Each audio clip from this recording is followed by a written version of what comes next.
Our next speaker is Lieutenant Colonel Jannell MacAulay. She will be talking to you about mindful leadership today.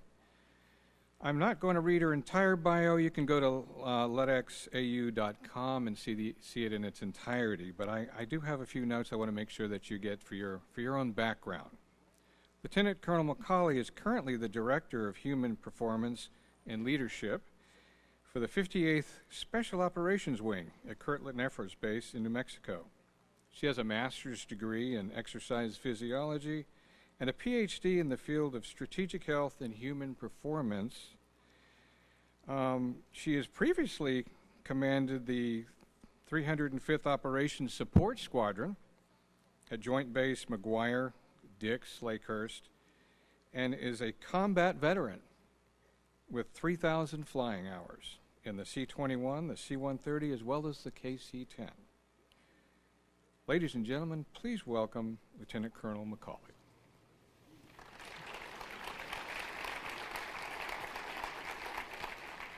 Good morning, everyone. So I'm going to start with a question. Have you ever looked at one of your leaders and thought, man, I do not want that job? A few of you, right? I think many of us have. In fact, this is my opinion, but I think many of our airmen look at their chiefs, and many of our CGOs look at their commanders and think, I don't want that job because I don't want that life. And that's a problem. It's a tough problem because I think in the end, we're all just trying to do our best.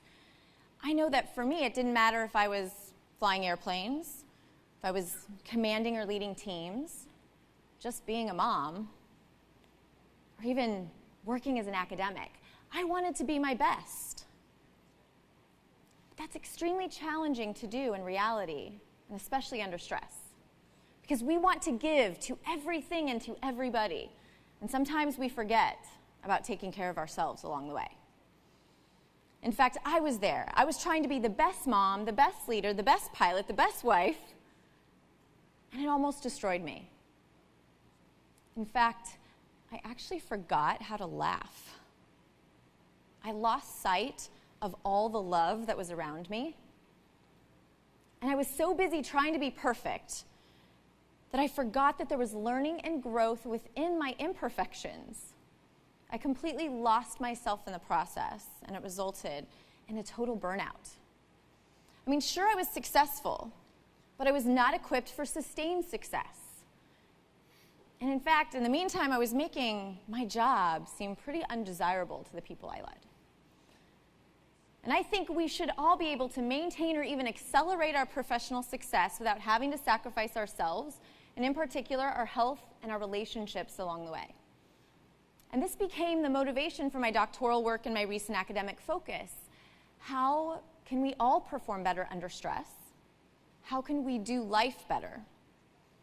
Now, before I get to my solution, I'm going to start with an analogy that I think most of you can relate to.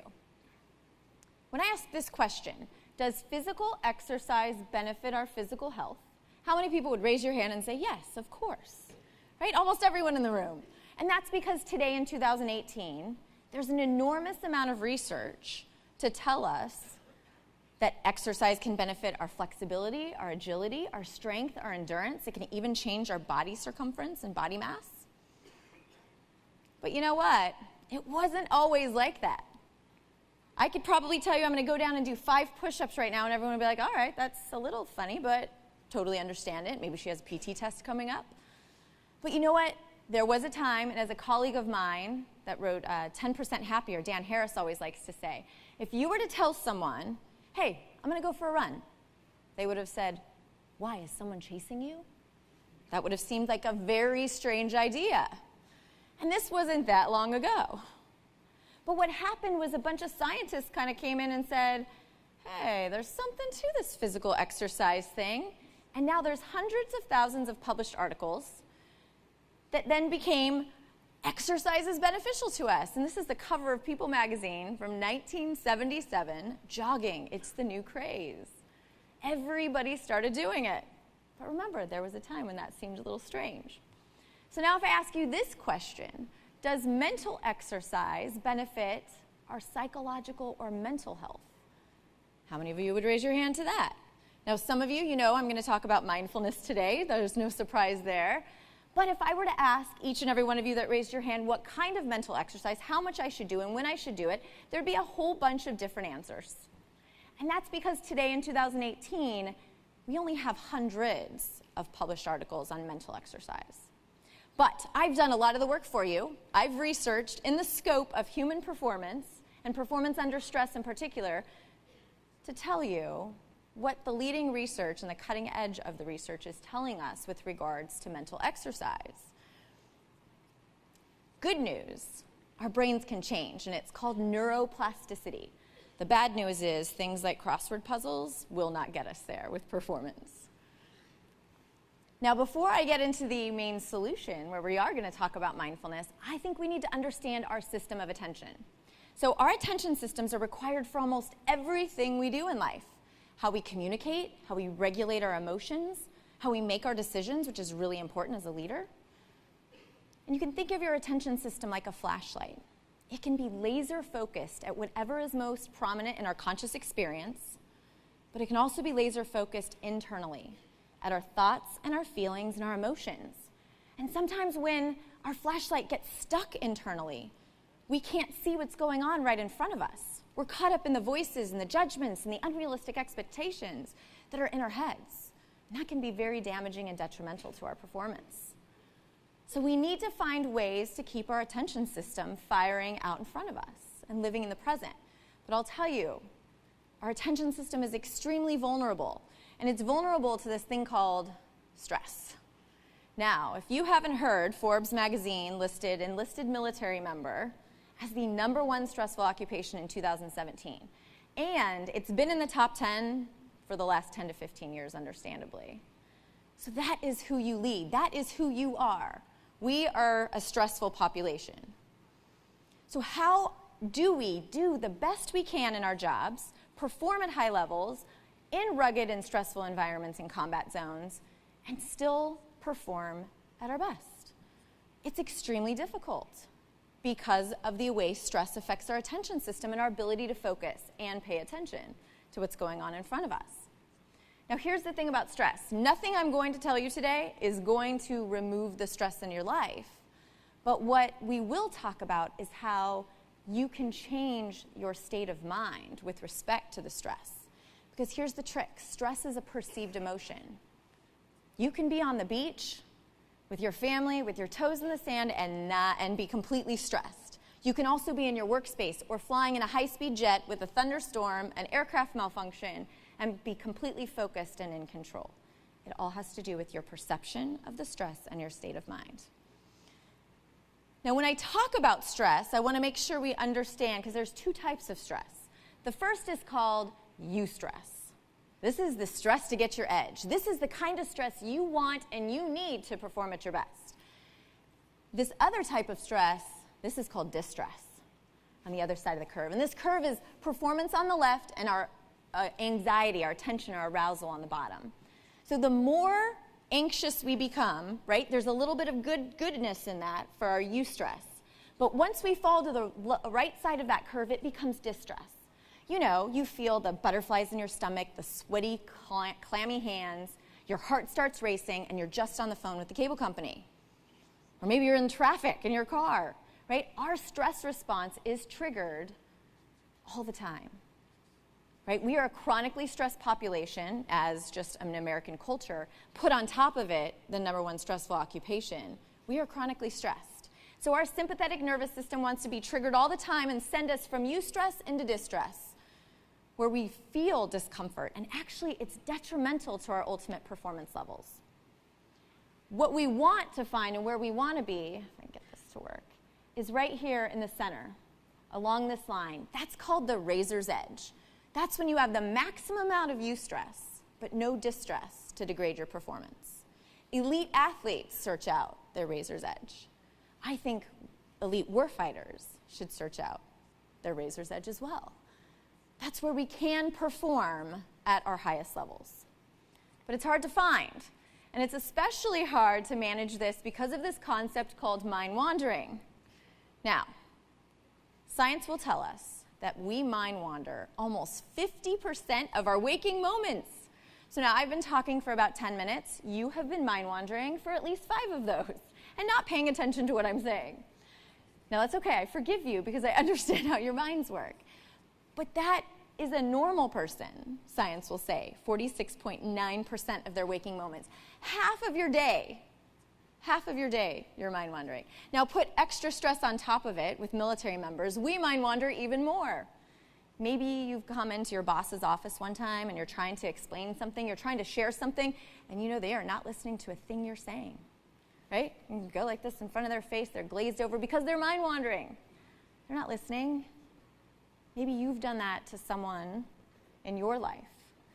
I know that it hit me one night when I was giving my 3-year-old son a bath. I was doing what I always do, trying to spend time with him, kind of going through my to-do list in my head, when all of a sudden, my son looked up at me and he put his little hands around my face and he said, "Mommy, why are you so sad? I love you, Mommy." And it was right then that I realized I was mind wandering. And instead of being in the moment with him, laughing and loving, I was distracted. And the sad thing, the sad stat, is that the majority of the time we mind wander, we think of unhappy thoughts. So just think about that. Half of your day, you're mind wandering. And the majority of that time, you're thinking unhappy thoughts. When we mind wander, we don't think about our fabulous vacation that we have coming up. We think about all the things we have to do before we leave. And that stresses us out. That makes us miserable. We have this technology today that will allow us to be virtually present from almost anywhere in the world.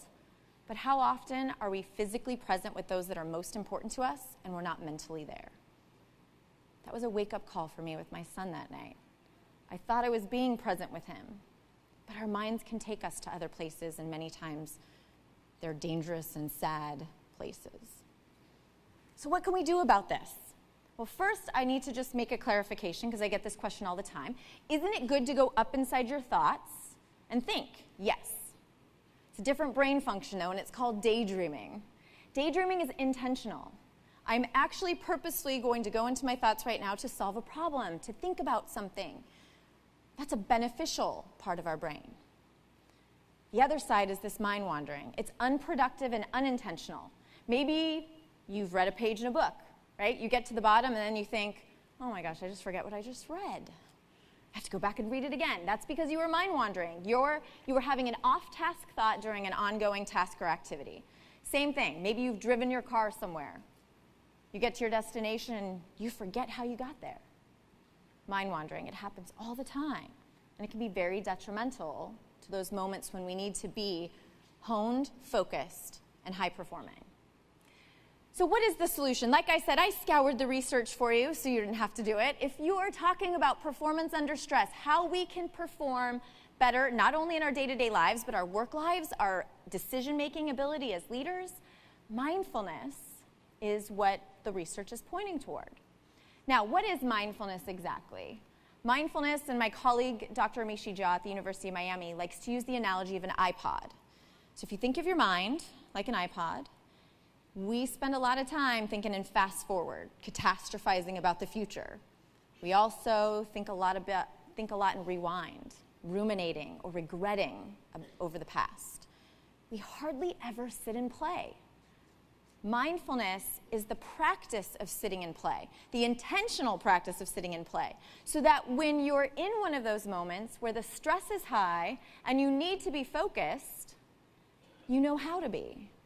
Your mind won't distract you. Your mind won't wander because you've learned and you've trained your attention system to stay in the moment. And that's really what mindfulness is. You can actually see your thoughts and not get carried away from them. You can see the stress in your life, but it doesn't affect you. That seems kind of like a superpower a little bit, right? How can we do that? That almost seems impossible because many times we feel overwhelmed and out of control. I think many of us can probably think of a time where you made a decision in a stressful time, where a lot of stress was on top of you, and then you thought afterwards, man, I should not have done that. But in the moment, you almost felt out of control. Maybe you lashed out at someone you love. Maybe you sent an email that you regret, or a text that you regretted sending later. That's because when we're in those stressful moments, when we aren't living in the present, when our attention system isn't fully focused, we tend to make emotional decisions. And many times it's emotional overreactions, to the point actually where you feel out of control. Mindfulness can bring that control back. But it's not a panacea, it's not a magic pill. It's about the practice of it. It's like doing mental push-ups. Now, if I were to tell you right now I'm going to do 5 mental push-ups before I continue with my brief, I sound a little crazy. Remember jogging back in the 70s? We're there right now with this idea of mental exercise, this idea of mindfulness and practicing living in the present. But it's something that can be very necessary for high performance. And I'm going to show you some of the research and the evidence-based practices for why. So mindfulness research, and this is what's really interesting about it, it has a spectrum of things that it has solved for people. Everything from healing people's psoriasis to improving their relationships to helping people perform at higher levels under stress. Now, I think a lot of that is due to the fact that when you are mindful, when you live present, when your attention system is firing in the moment and you're focused, you make a better decision. You don't make that emotional overreaction. You make a better decision and say, I'm not going to grab the candy bar. I'm actually going to make myself a salad. You have the cognitive resourcing to overcome our environment, which is full of unhealthy default options, right? It is way easier to binge on Netflix than it is to get a good night's sleep. It's way easier to grab a candy bar than it is to make ourselves a salad. It's way easier to fly off the handle and stress than it is to handle a situation calmly and rationally. So we need the cognitive resourcing to do that. And that's why mindfulness research has found everything from improving physical fitness, decreasing emotional eating, improving our sleep, because I think it helps us at a foundational level make better decisions. Now, what else has it done, especially in military populations? And I love this study because it has improved military members' attention, their working memory capacity. So that's like the whiteboard in your brain, how much information you can take in and memorize before your whiteboard starts erasing. It also can improve mood and adjust the perception of stress levels. Now, this particular study found mindfulness to be protective to service members' brains. So what they did is they took Marines who were on a 9-week interval prior to a deployment. That's what we in the scientific world would call a high-stress cohort, right, and a high-stress interval. So they tested them before that interval started and then 9 weeks later. Now, this was not just survey data, how are you feeling? It was actually brain mapping.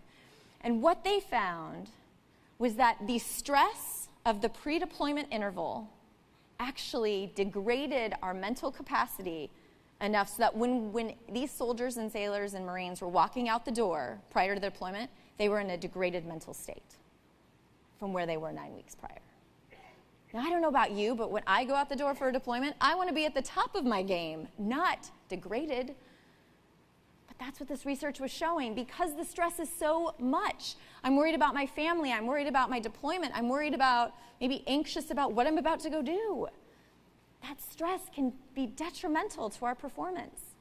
Then what they found is that those Marines that received the mindfulness training, and it wasn't just a one-shot magic pill, but a repetitive practice of mindfulness training over those 9 weeks, their brains were protected. They had the same exact cognitive resourcing that they did 9 weeks earlier. That's what I want to be like when I walk out the door. Not degraded in my performance. Also, we did a study here at Maxwell Air Force Base recently, and hoping that our results will be published very soon, but with military spouses. They were ACSC and Air War College spouses, and a couple years ago in 2015, where we gave them mindfulness training, because if you think your lives are busy, right, and stressful, think about your spouses too. This is something that could be beneficial to them, and what we found was that it was. We had great results, and as I said, they should be published later this year. So this is universal for everyone who deals with stress, and I think that's pretty much everyone in the world these days. Now this one hits a little close to home. This study was done at Luke Air Force Base called the Performance Improvement Program. They studied fighter pilots and EOD, explosive ordnance techs, from the civil engineering career field. And what they used was a combination of cognitive behavioral therapy, mindfulness skills, and sports psychology. And what they found was that the fighter pilots were increasing and improving their reaction time by 2.5 seconds. And when you're traveling at the speeds that they are, that can mean the difference between life and death. Their ability to focus their attention was improved through mindfulness training. And let me go back. And additionally, the EOD techs were shaving 1 minute and 25 seconds off their duty-related test. That's where they put on the suit, like in the movie Hurt Locker, and you run out there and you defuse your bomb. Talk about a stressful situation. Talk about needing to be focused and not distracted. They were shaving 1.5 minutes off their duty-related test because they were able to have the full cognitive capacity to do their job. So this is performance-related. Now, I don't want you to just take my word for it. We're going to watch a quick video. I want you to see who else is practicing mindfulness. With the Bulls in the beginning here in Chicago, and then moving on to the Lakers, especially with Kobe Bryant, and you knew you had to create a team. You had to build a team. You know, I approached it with mindfulness. Mindfulness. You know, I approached it with mindfulness.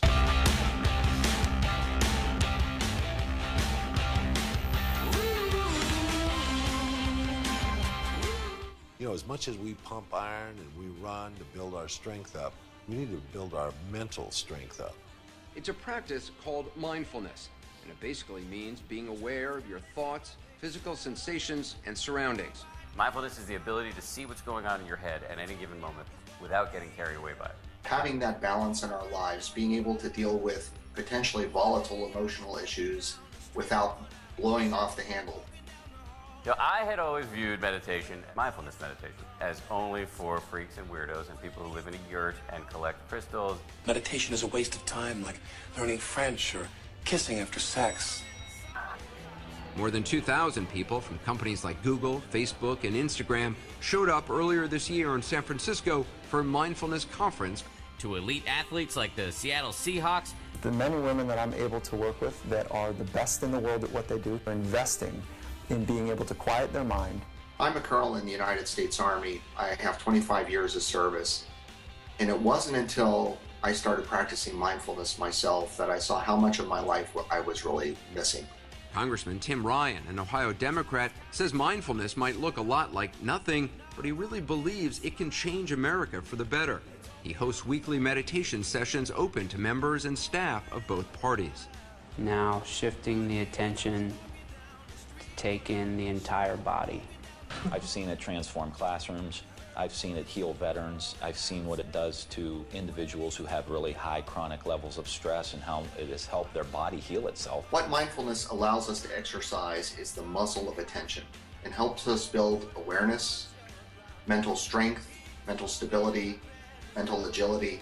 To go into that rugged environment that's unpredictable, that you have the capacity to adjust fluidly with poise and grace, and to do it on time and on point to be able to execute the skills that are necessary for high performance.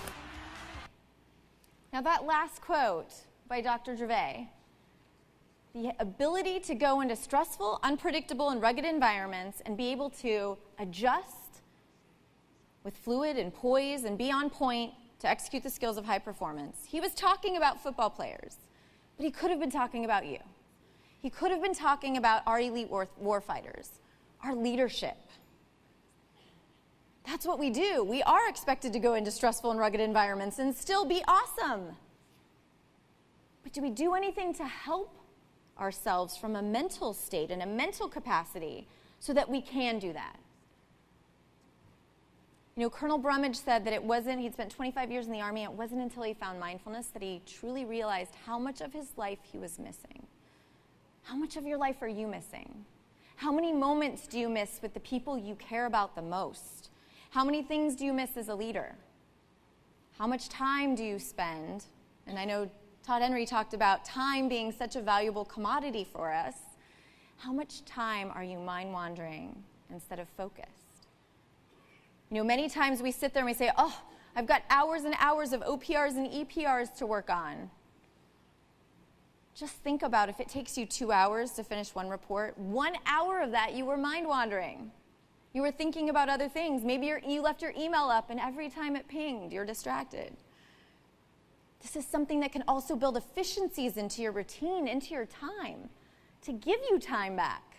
Time that you can actually use to do more laughing and loving and learning, and not having to do so much laboring and hard work.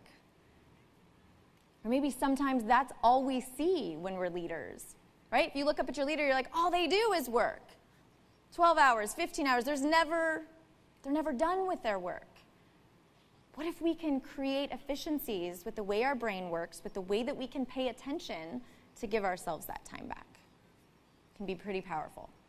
So who else is using this idea of mindfulness? Has anyone heard of the New Zealand All Blacks professional rugby team? Pretty impressive. They use this idea of performance under pressure. They don't want people flying off the handle on the field because there was a bad call, because that means they're not going to be ready for the next play. And their motto is better people make better All Blacks, so they're better people for every play. They have an 84% winning average, the highest in all of professional sports. Very impressive, the All Blacks. The Seattle Seahawks, you learned a little bit about them in the video. They focus on Coach Carroll's concept of always compete. Anyone in here a Seahawks fan, by the way? I'm a Packers fan, so it actually pains me a little bit to put them up here, but they are a great example of what they've been able to accomplish. And this quote by Russell Wilson, the idea of mindfulness is really important, being mindful of situations, surroundings you have, understanding what other people are thinking, understanding what other people do extremely well. That could be a leader. That could be an aircraft commander. Same concept. Are we present enough to pay attention to what's going on in our surroundings? Are we seeing the moments in between the moments? Sometimes I feel like we live from significant moment to significant moment, and everything else is a blur in between because we live more in our heads than we do in the moment. We forget about the space between, slowing down to see it, to enjoy it. The Seattle Seahawks have used mindfulness training as part of their, they introduced it in 2013, and they went to the Super Bowl. In 2014, they won. They won again in 2015. Maybe you guys have heard about the Chicago Cubs. Their manager wanted to know not how they can hit farther, catch better, or run faster, but he wanted to know the separator is the teams that can execute under pressure in the 7th game of the World Series. That's really what it comes down to, not how strong you are. It's how strong you are in mind, how able you are to adjust in those high-pressure situations to perform at the level you want and need to be. The Chicago Cubs introduced mindfulness in 2016, the year that they won the World Series. If you think about the basketball player, the one who shoots, sees that the ball does not go in, and then you see them like, oh. And then you see it on their face, right? You're like, they're not going to get back in the game because they're still thinking about the shot they missed. Steph Curry is a great example. He will dribble, he will shoot, and then he doesn't even look to see if it goes in because you know what? It doesn't matter. He's in the next moment. He's living in those spaces between significant moments. He's living moment to moment, and he's seeing what's happening right in front of him. He has control over the moment he's in, not the one that just happened. I saw it all the time as a flight instructor. Someone would have a bad landing, and then what do you think? You come back around, have another bad landing. Come back around, and another bad landing, to the point where it's no longer productive because they can't get outside their head and into the moment to see what's happening so that they can perform at those high levels. All right, we are going to practice a mindful minute together now. I'm going to show you and demonstrate what it's like. But I have three main rules. First, remember I said this is not a magic pill. So after you do your minute, if you're like, that didn't work, I don't feel any different, right? Remember, it's the practice of mindfulness, right? Not the 1-minute shot you're going to get right now. Second is I want you to envision yourself doing these mental push-ups. Right? So we're going to take you through a video. It's going to set you up, and it's going to have you anchor on your breath. Right? Because what mindfulness really is about is coming to the present moment. You can anchor on something that's right in front of you or something that's in your present experience. Your breath is the easiest way to do that. And oh, by the way, it's free and it's always with you. So if I teach you how to use it, it's a resource you already have. So if you anchor on your breath, you're going to focus on your breathing. Pick a sensation of your breathing. Maybe it's the air going in and out of your nostrils. Maybe it's the rise and fall of your belly or chest. Pick that sensation. Every time your mind wanders, because it will. Mind's going to wander off. You're going to start thinking about what you're going to have for lunch, or, oh, I just heard this noise, or, oh, I have to do this later. Just acknowledge the thought and come right back to your breath. That's an attention system push-up. Your attention drifts, you bring it right back. That's a push-up. It drifts, you bring it right back. Right? So focus on those ideas of the push-up. Now, if the third thing, if the breath does not work for you, like everybody right now, think about your right big toe. Right big toe. Think about the sensations being provided by your right big toe. Maybe you feel your sock, maybe you feel your shoe, maybe it feels hot, cold, whatever. Your right big toe always gives you a sensation. You just never pay attention to it. So if your breath isn't a good anchor, just think and concentrate all your attention on your right big toe. And again, when you drift, push up, bring it right back. All right, let's take it to the video. I'll meet you back. Since you're watching this video, I'll bet you want to meditate, but don't have time. Maybe you've tried to meditate, but had some trouble. Maybe you had a wonderful experience meditating over there, but just can't find that same feeling over here. Well, my name is Marty Borison, and in this video I'm going to introduce you to the technique of one-moment meditation. Then you can meditate whenever you need to. Like when you're feeling stressed, or feeling angry. Maybe you're having trouble sleeping, or you're feeling anxious.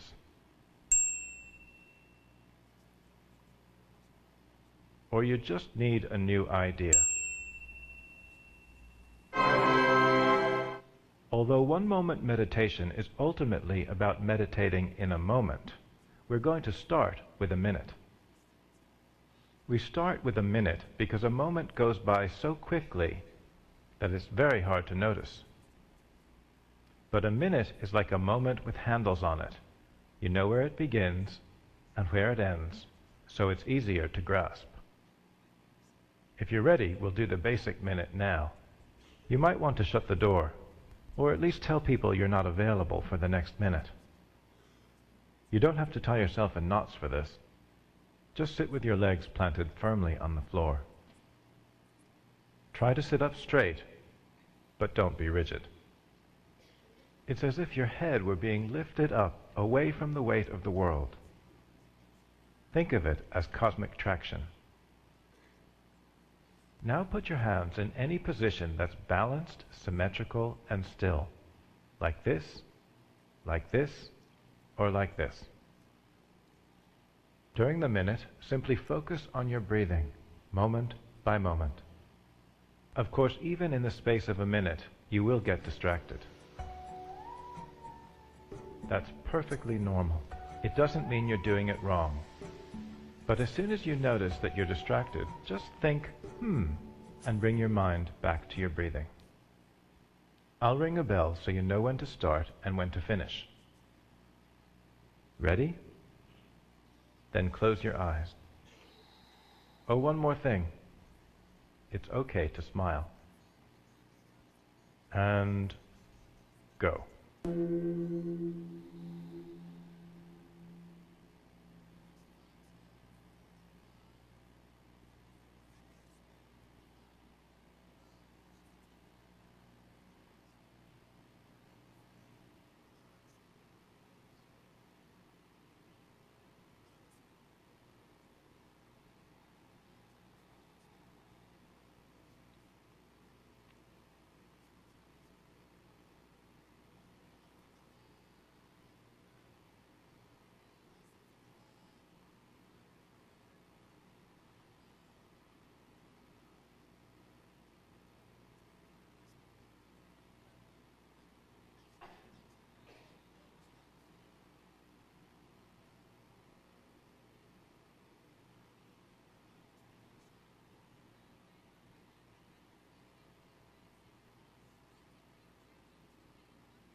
As you open your eyes, notice how you feel right now. Maybe a little bit refreshed, a little bit more awake, a little bit more open-minded. Not bad for a minute. All right, how many push-ups did you do? 5, 10, 60? And that's okay. Remember, it's a practice.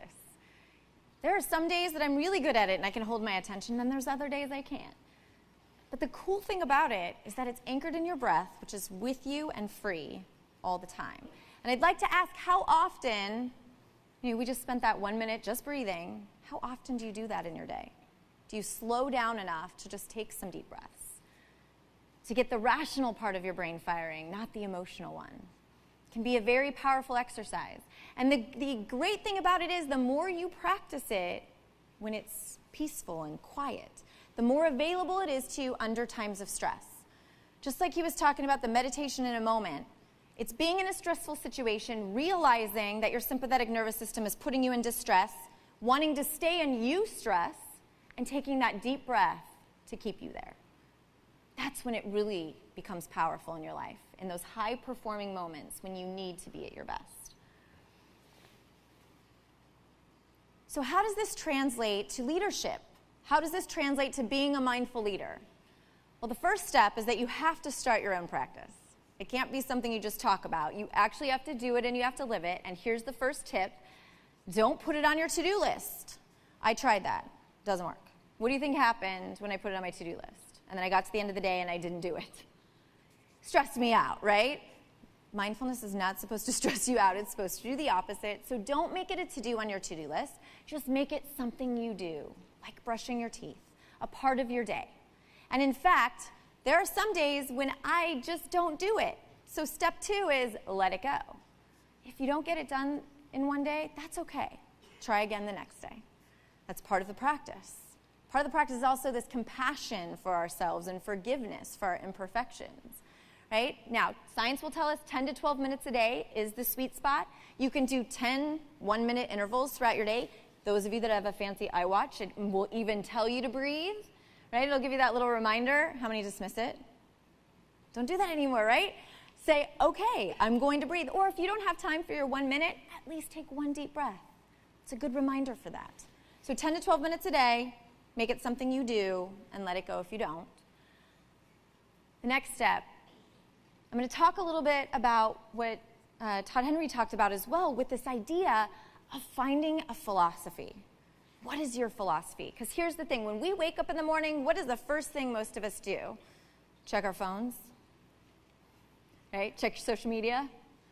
And that can change your whole trajectory, even sour your mood for the whole day, based on what you see in a digital reality. And it'll affect the way that you interact with the people that are in your actual reality. The other thing we do when we wake up is we think about our worries and our to-do lists and our stressors. So I think it's such an important exercise that mindfulness gives you, is this idea of self-reflection, the ability to sit with your thoughts in some solitude. How often do we do that? Just sit in quiet. How often do we get rid of the judgments, the rules, the expectations that are put on us, and truly understand who we are, what we believe, and what we value? Part of the exercise is identifying 3 to 4 things that you value during your mindfulness self-reflection time. Not putting values because your mom and dad said so, not putting values on you because your boss says so, but understanding your own values. And then taking those values and building a guiding philosophy. And I think our leadership philosophy is our life philosophy. They should be one and the same, otherwise you are not leading from an authentic place. Know who you are, what you value, what guides you. So that when you wake up in the morning, instead of thinking about your worries or checking your social media first thing, you take a couple deep breaths and you think, this is what I live grounded in. So for me, my 4 values are my faith, family, service, and health. And my guiding philosophy, which is also my leadership philosophy, is that I live grounded and present in my faith, family, and service, both in and out of uniform. Every day I labor, but I also laugh, love, and learn, honoring myself and my human spirit to better serve and lead others. That's where I start from. I know where I start from as a person, as a mom, as a leader, as an educator. I don't have to think about my worries in the morning because I know where I'm grounded. I know what's important to me. And I can set my priorities from there. The other part of being a mindful leader is leading by example. I've met many people across the course of doing this who say, they'll come up to me afterwards and they'll say, I'm a meditator. I just don't tell anyone. I'm like, why not? Lead by example.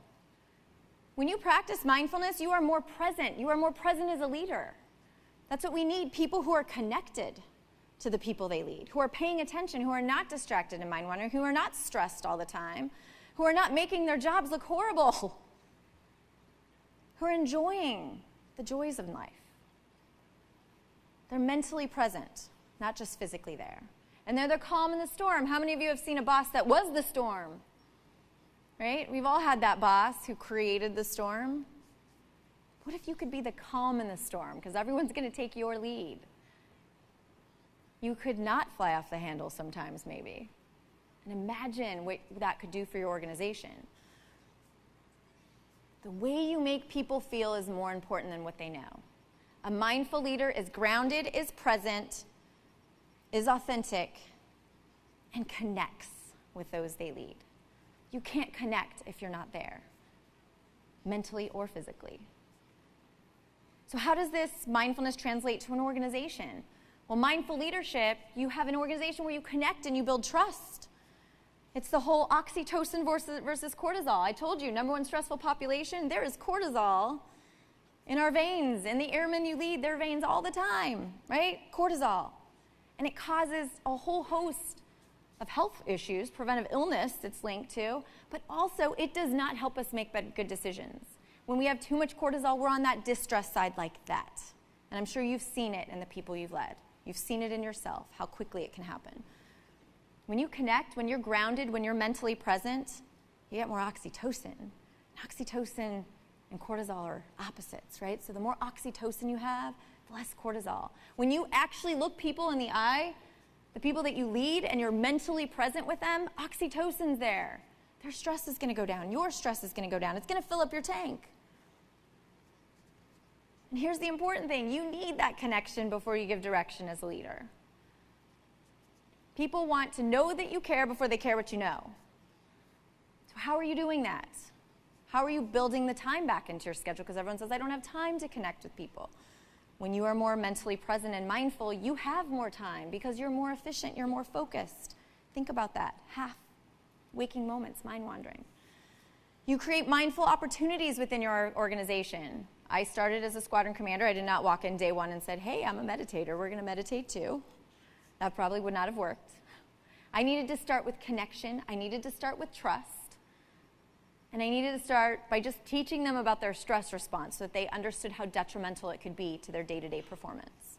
And so we started this concept, go to the cloud, which meant when you felt that sympathetic nervous system, you think, go to the cloud, which means take a step back, take some deep breaths, and not make that emotional overreaction. We also did mindful minutes. How many people have wasted time in meetings before, right? I know we all have. Because no one's brains are focused, no one's paying attention. Even just having your cell phone on your body takes away 20% of your attention. So no cell phones in most of the meetings that I held, because just having it on your body, you're thinking, ooh, I wonder if it's doing something. And that distracts you. Building a mindful culture is rooted in compassion, innovation, risk-taking, and failure.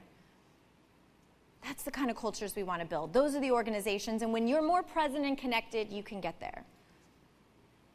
You have compassion for yourself and for others so that you take risks, and then you forgive yourself when you fail. And you say, we're going to get back up and try again. We're going to fail forward, in fact, and learn from all of our mistakes. Some of the things that I did as a squadron commander to be more present, I did this thing called No Email Friday. Every Friday, out of office reply. If you need me, I'm with my airmen today. Call me on my phone. Because you can't connect or be present with people if you're sitting behind your desk all day. Calling parents, this was another favorite of mine. And then writing personal notes. How many times do we get personal notes nowadays?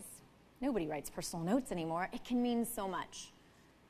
When you're mentally present, these are the things that you do to connect with others. So mindfulness, in summary, strengthens our attention muscle, increases our mental agility and mental stability, decreases our mind wandering, and improves our personal and organizational performance. This is what we talked about to be a mindful leader, starting your own practice, spending some time with self-reflection, knowing your values and your philosophy, and then leading by example. How do you create this for your organization? One that connects and builds trust at all levels. Mindful opportunities to work them into your daily lives, right? Creating opportunities for them to practice their mindful minutes.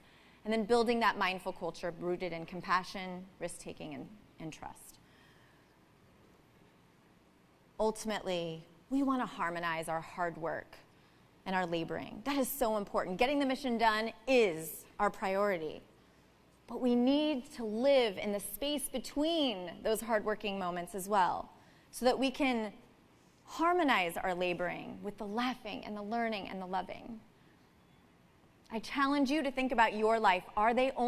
Is your days only filled with labor and a drive to succeed at all costs? There is some value in being courageous and slowing down, taking some mindful minutes, focusing on what's truly important in your life, and how you can lead by example to those around you. So back to our analogy as we end, I asked you this question. We all said yes. Fun fact, Dr. Ken Cooper was an Air Force flight surgeon who was known as the father of aerobics. You can thank him for the idea of jogging.